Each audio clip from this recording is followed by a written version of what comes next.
Remember that the fact that Google or Facebook could be built is a kind of miracle. And it just happens that you can advertise on this thing and therefore you can build this platform. There must be an awful lot of other possible things you could build that aren't funding them, that can't be funded by advertising. So what are they and how can we build them? Here are wage index forecasts from the Reserve Bank. And as you can see, they keep saying that things will return to normal. Now, spare a thought for the Reserve Bank. If they're not normal, what would you predict? I mean, certainly naively, I'm not really being overly critical here. I may simply be pointing to the difficulty of what they are doing. And that's part of what I'm saying to you now, that just because a forecast doesn't work out might not mean because it's a bad forecast. It might mean that we don't know enough and the forecast was unlucky.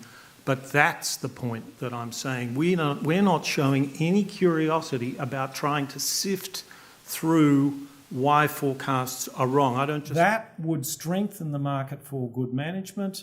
I'm sure the stock market would take an interest in that data because you would find correlations between results, and more the data would come out because you'd built it in a way to get it out.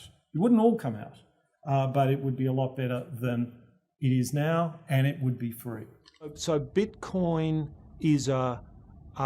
could be a microeconomic miracle worker, and it could be a macroeconomic wrecking ball. So I don't look forward to the idea of Bitcoin displacing government-backed money. I look forward to the idea of Bitcoin supplementing government-backed money and disrupting and disintermediating the bloated fat ticks of the financial system. So something more is going on than changing material conditions, and I think what's going on is that people feel the inauthenticity of their politics. Although the trust in the two parties at the most recent election here in June has gone up, arguably. That's because people felt that they were actually fighting for something, but they still feel themselves as they understand how politics has morphed into brand management rather than a fight for ideas. They understand that every party, when it goes into opposition, simply says the same kinds of things against the government when it's trying to tighten the budget and so on, and that if roles were reversed, they would be saying the opposite of what they are saying. That's now so part of politics in Australia and Britain that people feel that it's tremendous inauthenticity. So I'm a good company. So let's say, let's not say I'm a good company. Let's say I'm KPMG and I release some good data, and you're PwC. Yeah. And the data looks good. What are you going to do as PwC? Duke the stats? You'll have, yes, but you'll have different data because you'll be using a completely different system to measure that's true. Yeah. So you'll just go through it and you'll get your bullshit artists, also called, comms people, to go through it and pick bits out of it that look good. Yeah. And so it's a zero, it's not going anywhere. Because bullshit's coming out, not information. Yeah. So the market failure here is that there is no standard to report to.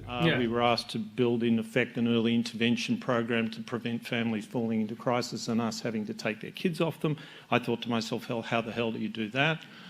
We hung around with families and we built a model which doesn't throw away professional knowledge, but, as I like to put it, provides professional knowledge into the system as midwife, not as obstetrician. Imagine what a citizens' assembly would be saying right now about the way Donald Trump, or Boris Johnson for that matter, has handled COVID.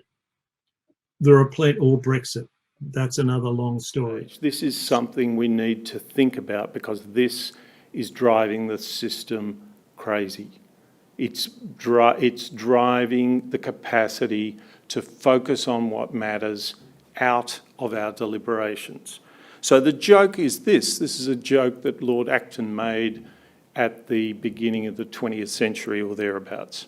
It was quoted by Gough Whitlam, which is where I think I heard it first.